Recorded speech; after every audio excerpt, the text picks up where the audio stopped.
এরকম শুয়ে বসে কাটানো জীবন কতজনই বা পায়। হ্যাঁ, এবার একটা বড় দাও মারতে হবে। আমি তো সকালবেলা কথা বলছিলাম, রফিকের বড় অ্যাক্সিডেন্ট হয়েছে। তুমি খুব বড় মনের মানুষ। তোমাদেরকে প্রকৃত বন্ধু ভেবেছিলাম, সে 1 নম্বরে ধরি বাজলো। আর তিনি আমাকে এত বড় বিপদে ফেললেন। ফালতু জ্ঞান আমাদের দিতে আসিস না।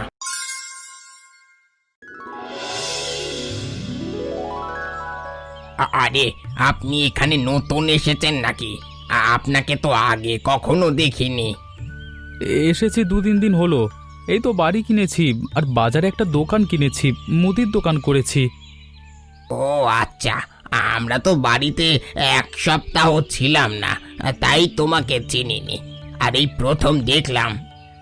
হ্যাঁ, আমিও তো এসে দেখলাম এই বাড়িতে চাবি দেওয়া। খুড়ো, আপনি কি করেন কি? হ্যাঁ, আমি তো চাকরি করতাম, চাকরি জীবন শেষ হয়েছে, অবসর নিয়েছি। এখন তো মাসে মাসে টাকা ঢুকে যায়, কিছু কাজ করতে হয় না।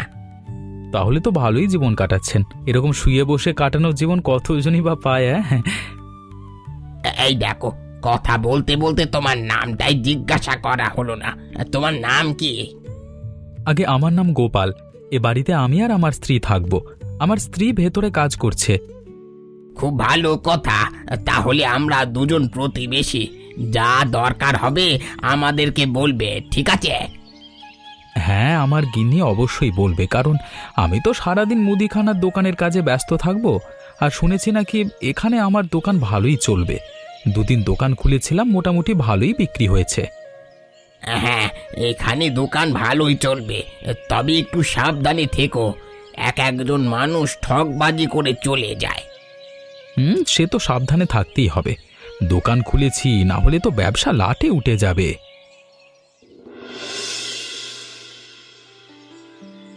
ভাই, হাতে টাকা পয়সা একদম নেই, কি করা যায় বলতো? আমার কাছেও তো টাকা পয়সা নেই। এবার একটা বড় দাও মারতে হবে, যেই দাওটা মারলে আমাদের প্রায় 6 মাস ভালোভাবে কেটে যাবে। আমরা তো এরও টাকা দিই আর ফেরত দিই না, কিন্তু তুই যেটা বলছিস তাতে তো অনেক টাকা লাগবে। অত টাকা দেবে কে? আমার মাথায় একটা জবরদস্ত বুদ্ধি এসেছে। যদি ঠিকঠাকভাবে কাজটা করতে পারি, তাহলে আমাদের 6-7 মাস আর কিছু ভাবতে হবে না। কি বুদ্ধি রে? আমাকেও বল, আমিও শুনি। আমাদের গ্রামে একজন বাঙাল বাড়ির লোক এসেছে। বাঙালদের মন খুব ভালো হয় শুনেছি। তার বাজারে মুদির দোকান আছে। তাহলে কি আমরা ওর থেকে টাকা ধার নেব, নিয়ে আর ফেরত দেব না? না, এতদিন এরকম করে এসেছি, কিন্তু এখন নতুন কিছু করতে হবে। আমরা ওর থেকে এত পরিমাণে টাকা নেব যাতে আমাদের একটা ব্যবসা দাঁড়িয়ে যায়। তারপর ব্যবসা দাঁড়িয়ে গেলে টাকা তো আসতেই থাকবে। হ্যাঁ, ভালো বুদ্ধি, কিন্তু কি বলে অত টাকা ধার নেব? ওই লোকটা আমাদের বয়সী। প্রথমে তো বন্ধুত্ব করব, তারপর বলবো তোর অনেক শরীর খারাপ, হাসপাতালে ভর্তি করেছি, এক্ষুনি 1 লাখ টাকা না নিয়ে গেলে অপারেশন হবে না, আর অপারেশন না হলে তুই মারা যাবি। আর ওই লোকটা সত্যি সত্যি ভেবে টাকা দিয়ে দেবে, তাই তো? আর তারপর আমরা ওই টাকা দিয়ে একটা ব্যবসা খুলবো। একদমই তাই। ওর টাকা যাবে যাক, আমাদের কি? আমরা বড় লোক হলেই হবে। তাহলে ওই বাঙাল লোকটার সাথে বন্ধুত্ব করতে হবে তো। একদিন তাহলে দুজন মিলে ওর মুদির দোকানে যাব, তারপর তো আমাদের জালে জড়িয়েই যাবে। একদিন কেন, আজকেই চল। ভালো কাজে দেরি করতে আছে নাকি?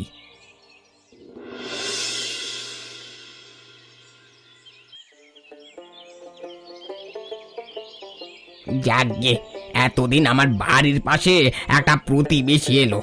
না হলে যখন আমি বাড়িতে থাকতাম না, তোমার জন্য চিন্তায় চিন্তায় আমার মাথা খারাপ হয়ে যেত। যত ঢং! আমার আবার কি হবে, বাড়ির মধ্যেই তো আছি।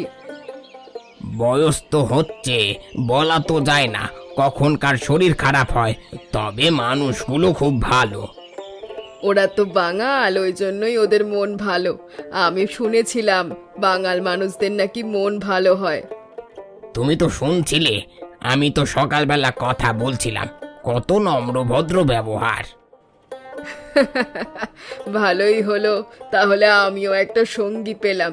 কাজের মধ্যে ফাঁকা পেলেই ওদের বাড়ি চলে যাব গল্প করতে। হ্যাঁ, যাবি, কি আছে? তুমি তো বাড়িতে একাই বসে থাকো। তোমাকে তো বলি মাঝে মাঝে একটু বাইরের দিকে বেরাবে, মনটা ভালো হবে। কিন্তু তুমি তো আমার কোনো কথাই শোনো না। আর বাইরের দিকে বেরোতে ভালো লাগে না, সব জায়গায় কোলাহল।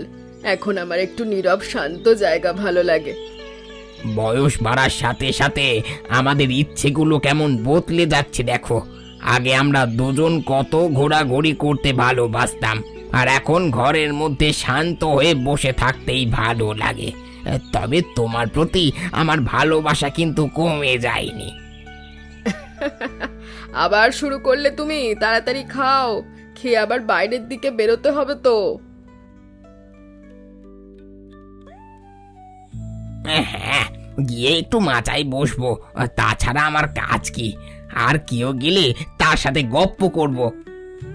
আমার জন্য কিছু খাবার নিয়ে এসো তো, অনেক দিন বাইরের খাবার খাইনি।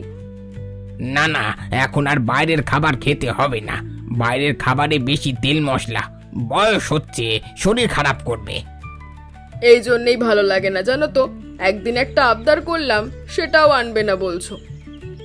আচ্ছা বাবা, এনে দেব, আর রাগ করো না আমার গিন্নি। তুমি রাগ করলে আমার একটুও ভালো লাগে না।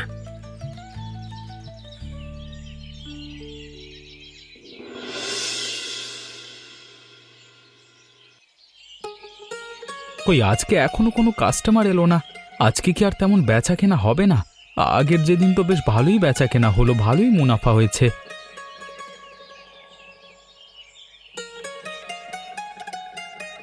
দাদা, আমাকে 1 কেজি আটা দিয়ে দিন, আর তার সাথে 1 লিটার রিফাইন তেল। হ্যাঁ দাদা, আমি এক্ষুনি দিচ্ছি, আপনি একটু অপেক্ষা করুন। আচ্ছা দাদা, আপনি এই গ্রামে নতুন এসেছেন নাকি? নতুন দোকান খুললেন? হ্যাঁ দাদা, আমি এই গ্রামে নতুন এসেছি। আমার গ্রামে ভালো সুযোগ সুবিধা ছিল না, তাই বাড়ি কিনে এখানে চলে এলাম। বাহ, তাহলে তো ভালোই করেছো। আমাদের এই গ্রামে ভালো রাস্তা, সামনে নদী, সবকিছুই আছে।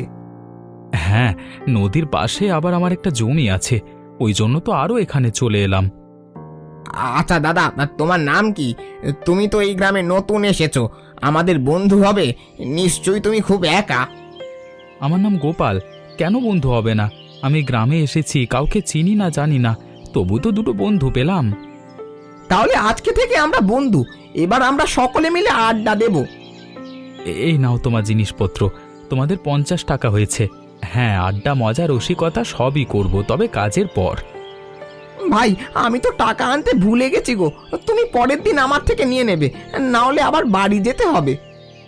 হ্যাঁ, কোনো অসুবিধা নেই, তুমি নিয়ে যাও।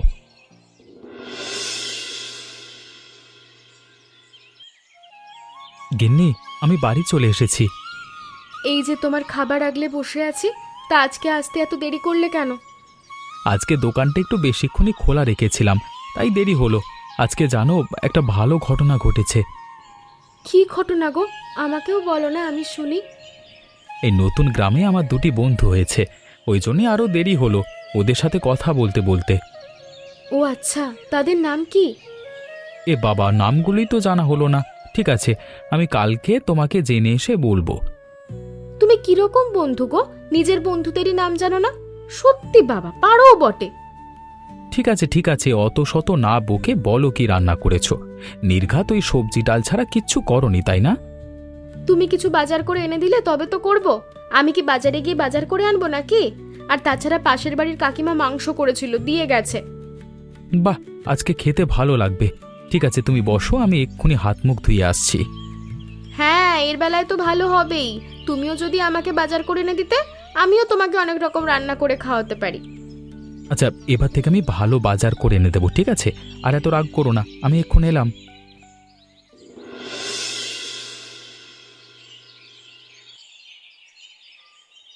আজকের আবহাওয়াটা কত সুন্দর, তাই না?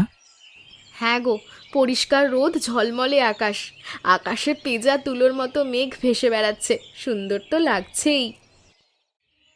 গোপালদা, গোপালদা, খুব বিপদে পড়ে তোমার কাছে ছুটে এসেছি গো। দয়া করে আমার একটু সাহায্য করো। আরে কি হয়েছে গো? তুমি এভাবে ছুটে এলে কেন? বড্ড বিপদে পড়ে এসেছি গো গোপালদা। রফিকের বড় অ্যাক্সিডেন্ট হয়েছে, শহরের হাসপাতালে ভর্তি। হাসপাতাল থেকে বলেছে 2 লক্ষ টাকা না দিলে অপারেশন হবে না। আমার কাছে 1 লক্ষ টাকা ছিল, আমি তা দিয়েছি। বাকিটা জোগাড় করতে পারছি না। তুমি কিছু টাকা দিয়ে সাহায্য করবে? আচ্ছা মোহিত, তুমি মাচায় গিয়ে বসো, আমি টাকার বন্দোবস্ত করে নিয়ে যাচ্ছি। টাকা না হলে যে আমার বন্ধুটা আর বেঁচে ফিরবে না। শুধু আমার বন্ধু কেন, ও তো তোমারও বন্ধু বলো। দয়া করে এর সাহায্য করো দাদা। তুমি কেঁদো না ভাই, আমি 1,00,000 টাকা দেব। দেখছি বাড়িতে কত টাকা আছে, বাকিটা আমি জোগাড় করে দেব। তুমি মাচায় গিয়ে বসো, আমার বাড়িতে যা টাকা আছে আমি নিয়ে তোমার কাছে যাচ্ছি। গোপালদা, একটু তাড়াতাড়ি করো, আবার শহরে গিয়ে টাকা জমা দিতে হবে তো। ঠিক আছে, আমি যাচ্ছি, তুমি এসো। তুমি এত টাকাও ওদের দিয়ে দেবে? কিন্তু অত টাকা পাবে কোথায়? বাড়িতে তো মোটে 50,000 টাকা রয়েছে। তুমি দোকানের কাগজপত্রগুলো আমাকে এনে দাও। দোকানের কাজের পত্র নিয়ে কি করবে গো? দোকানের কাগজপত্রগুলো মহাজনের কাছে বন্ধক রেখে আমি 50,000 টাকা ধার নেব, তারপর ওরা শোধ করে দেবে। আমি কি বলছি, তুমি তো ওদেরকে ভালোভাবে চেনেও না, এত টাকা ধার দিও না। একটা মানুষ তার মৃত্যুর সাথে লড়াই করছে আর আমি সাহায্য করব না? এটা হয়? একজন মানুষই তো মানুষের সাহায্য করবে, বাকিটা তো বিধাতা দেখে নেবে। আমি যাচ্ছি।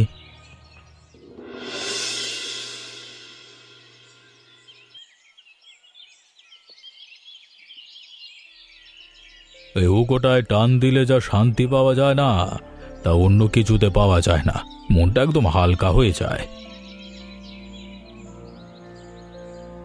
মহাজন বাবু, খুব বিপদে পড়ে আপনার কাছে এসেছি, আমাকে সাহায্য করুন একটু। বলুন, আমি আপনার জন্য কি সাহায্য করতে পারি? আমার দ্বারা যতটুকু সম্ভব আমি ততটুকু করে দেব। আপনি আমাকে 50,000 টাকা ধার দিন, আমি 1 বছর পর আপনাকে ঠিক মিটিয়ে দেব। এটা কি মামার বাড়ির আবদার নাকি? যত টাকা চাইবে পেয়ে যাবে, কি বন্ধক রাখবে সেটা তো বলতে হবে। গ্রামের বাজারের মাঝে আমার একটা দোকান আছে, ওই দোকানে কাগজপত্র এনেছি, আশা করছি এটা দিলে 50,000 টাকা ধার পেয়ে যাবে। তাহলে কাগজপত্র দাও, 50,000 টাকা ধার পেয়ে যাবে। কিন্তু 1 বছর পর সুদ সমেত তুমি কত টাকা ফেরত দেবে আমাকে? 60,000 টাকা, বুঝতে পেরেছো?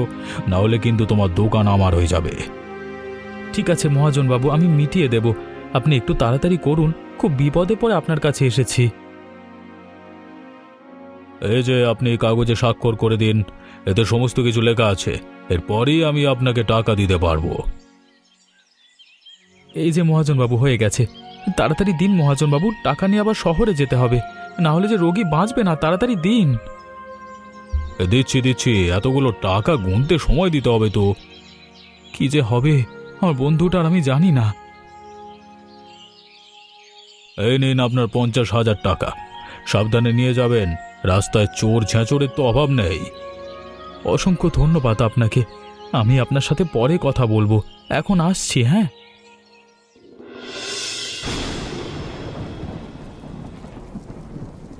আমি তো চিন্তায় পড়ে গেছিলাম গো, তুমি আসতে এত দেরি করছিলে বলে। আমি তো ভাবলাম আর মনে হয় আসবে না। আরে বাড়িতে 50,000 টাকা ছিল, তারপর মহাজনের থেকে ধার নিলাম 50,000 টাকা। এই নাও, একেবারে 1,00,000 টাকা আছে। অসংখ্য ধন্যবাদ তোমায়। বিধাতা সব সময় তোমার মঙ্গল করবে, এইভাবে মানুষের পাশে দাঁড়িও। আচ্ছা, তোমার নামটা কি জানা গেল না তো? আমার নাম মোহিত কুমার, তুমি শুধু মোহিত বলে ডেকো। আচ্ছা, এসব কথা পরে বলবো, আমি এখন তাড়াতাড়ি যাই, আবার শহরের উদ্দেশ্যে রওনা দিতে হবে। হ্যাঁ ঠিক আছে, যাও। আর একটা কথা, মহাজনের কাছে আমি আমার দোকানের দলিল দিয়ে তবে এই টাকা নিয়েছি। 1 বছর পর 60,000 টাকা তোমরা মিটিয়ে দিও। আরে গোপালদা, এসব নিয়ে তুমি একদম চিন্তা করো না, একবারও ভালো হয়ে যাক, তারপর তো আমরা আছি, আমরা ঠিক সময়ে মিটিয়ে দেব। তুমি রওনা দাও, আবার দেরি হয়ে যাবে। এই এখন থেকে রওনা দিতে শুরু করলে সে রাতে গিয়ে পৌঁছাবে শহরে। তাড়াতাড়ি যাও, আর সময় নষ্ট করো না।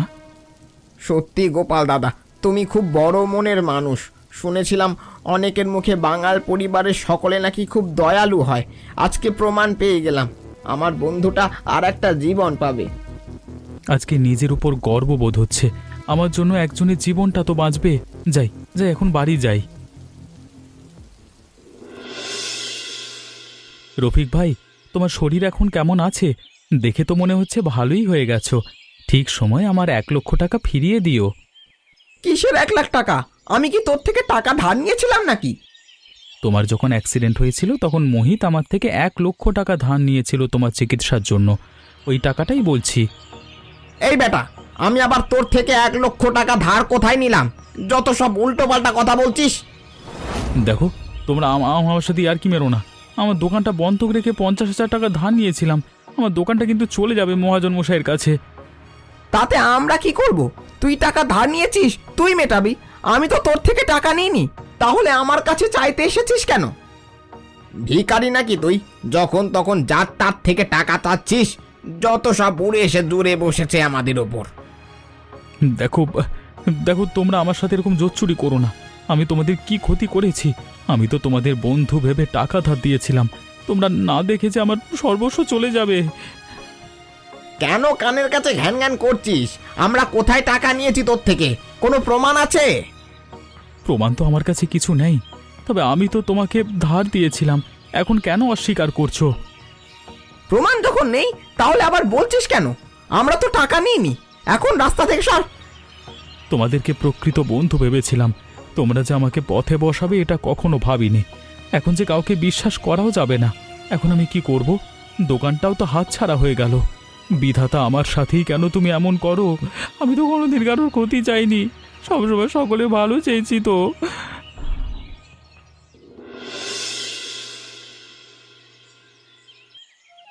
কাকাবাবু কি করছেন? এই তো মা, উঠানে একটু পায়চারি করছিলাম। গোপাল বাড়ি নেই নাকি? না না, ও তো একটু বন্ধুর বাড়িতে গেছে টাকা পয়সার ব্যাপারে। টাকা পয়সার ব্যাপার কি হয়েছে আমরা জানতে পারি? হ্যাঁ, কেন জানতে পারবেন না? ও কিছুদিন আগের কথা, ওনার বন্ধু রফিকের অ্যাক্সিডেন্ট হয়েছিল, তাই 1,00,000 টাকা ধার দিয়েছে। ওইসব নিয়ে কথাবার্তা বলতে গেছে। সর্বনাশ করেছে। গোপাল এ কি করে ফেললো? কাকাবাবু কি হয়েছে? আপনি এমন করে বলছেন কেন? গোপাল যাকে টাকা ধার দিয়েছে সে 1 নম্বরে ধরি বাজলো। ওর থেকে টাকা ধার নিয়ে আর ফেরত দেয় না। আর এমনি ধার নেয় তো কোনো প্রমাণও থাকে না। গোপাল এটা কি করে ফেললো? একবার যদি আমাকে জানাতো। এসব তো জানি না কাকাবাবু। সেদিন হঠাৎ বৃষ্টির দিনে মোহিত বাবু এসে টাকা নিয়ে গেল, আর আমার স্বামী তো সত্যি ভেবে দিয়েও দিল। কারোর অ্যাক্সিডেন্ট হয়নি। তুমি যার কথা বলছো তাকে আমি কদিন আগেই দেখলাম ভালোভাবে হাঁটা চলা করতে। তখন আমি গ্রামের কুয়াতে পানি আনতে গিয়েছিলাম। উনি তো আমাদের দোকানটা বন্ধক রেখে 50,000 টাকা মহাজন মশাইয়ের থেকে ধার নিয়েছিলেন। এবার আমাদের কি হবে? হায় হায় হায়, কি সর্বনাশা হলো আমাদের।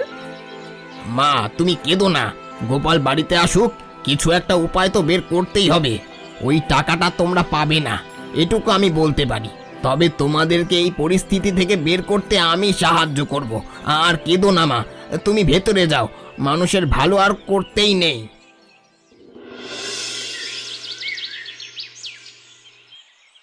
আমাদের সব শেষ হয়ে গেল গিন্নি, সব শেষ হয়ে গেল। আমি জানি তোমার সাথে কি ঘটেছে। আমাকে কাকাবাবু সব আগে থেকেই বলে দিয়েছে। তুমি ভুল মানুষকে সাহায্য করেছো। এখন আর মন খারাপ করে লাভ নেই। তোমায় কিছু একটা করতে হবে, তোমার পরিবারের জন্য করতে হবে। কিন্তু আমি কি করব? আমি তো নিঃস্ব। আমি যে প্রাণপণ দিয়ে তাদের সাহায্য করেছিলাম, কিন্তু ওরা সেটার যোগ্য নয়। তুমি যদি একবার আমার সাথে কথা বলতে, তাহলে আমি টাকাটা দিতেই বারণ করে দিতাম। ওরা এইসব করেই বেড়ায়। আচ্ছা, তুমি বলছিলে না তোমার একটা জমি আছে? হ্যাঁ, নদীর ধারে আছে, পড়েই থাকে। তাহলে তুমি বসে না থেকে ওই জমিতে চাষবাস শুরু করো। বসে থাকার থেকে ভালো। হ্যাঁ গো, আমিও এটাই ভাবছিলাম। কারণ মন খারাপ করে বসে থেকে তো লাভ নেই। যা ভাগ্যে ছিল হয়েছে। কিন্তু কিসের চাষ করব? আমি তো চাষবাস সম্পর্কে তেমন কিচ্ছু জানি না। গোপাল, তোমায় বেশি কিছু করতে হবে না। জমিতে কচু চাষ করো। কচু চাষ করতে বেশি খাটাখাটনি করতে হয় না। তারপর আমি তো আছি। আচ্ছা, তাই হবে। আমি চেষ্টা করে দেখব। কিন্তু বিধাতা যে এত নিষ্ঠুর আমি জানতাম না। আমি কোনো দিন কারোর ক্ষতি করিনি, আর তিনি আমাকে এত বড় বিপদে ফেললেন। আজকে আমার বিশ্বাস উঠে গেল ওপরওয়ালার কাছ থেকে।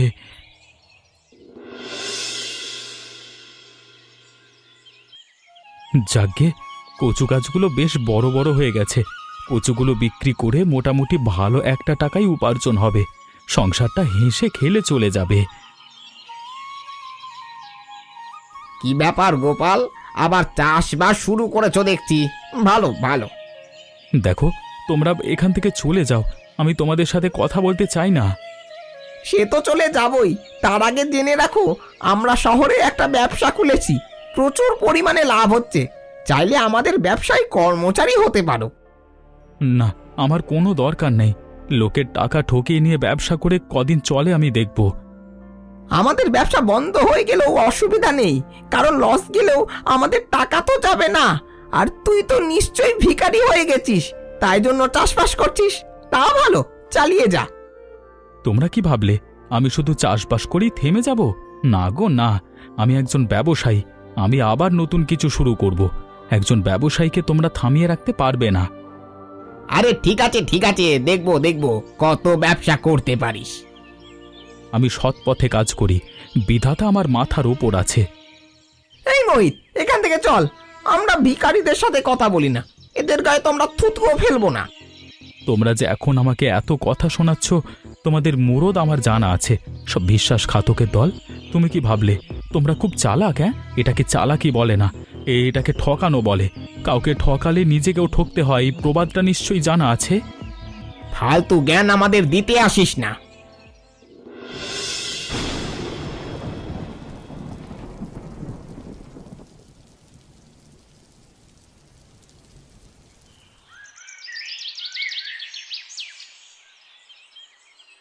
হে বিধাতা, তুমি কি আমার একটু উন্নতি করতে দেবে না? যদিও বা চাষ করেছিলাম, বন্যা হয়ে গেল, আবার জমিতে মাছগুলো কচুগুলোকে খাচ্ছে, আমার সব শেষ হয়ে গেল। আরে তুমি পাগল নাকি? আজকে আমাদের আনন্দের দিন। আমাদের জমিতে ইলিশ মাছ ঢুকেছে, ইলিশ মাছগুলো আমাদের কচু খাচ্ছে। সে যাই হোক, আমার ফসলগুলো তো নষ্ট হয়ে গেল। ভেবেছিলাম বেশ ভালো দামে বিক্রি করব। আরে ফসলের কথা তুমি ছাড়ো তো, আমাদের জমিতে ইলিশ মাছগুলো ঢুকেছে, আর বেরোতে পারবে না। এবারে ইলিশ মাছ বিক্রি করে আমরা বড়লোক হয়ে যাব। আরে গিন্নি, আমি এটা তো ভেবে দেখিনি। ইলিশ মাছগুলো তো আরো বেশি দামি। হ্যাঁ গো, ওটাই বলছি। আজকে আমাদের দুঃখের দিন নয়, আজকে আমাদের খুশির দিন। এই কচু খেকো ইলিশ মাছগুলিকে তুমি চটপট ধরে ফেলবে, তারপর বাজারে ভালো দামে বিক্রি করবে। হ্যাঁ, সে বিক্রি করা টাকা দিয়ে আমি আবার নতুন ব্যবসা শুরু করব। বিধাতা, বিধাতা তুমি ধন্য, অসংখ্য ধন্যবাদ তোমাকে।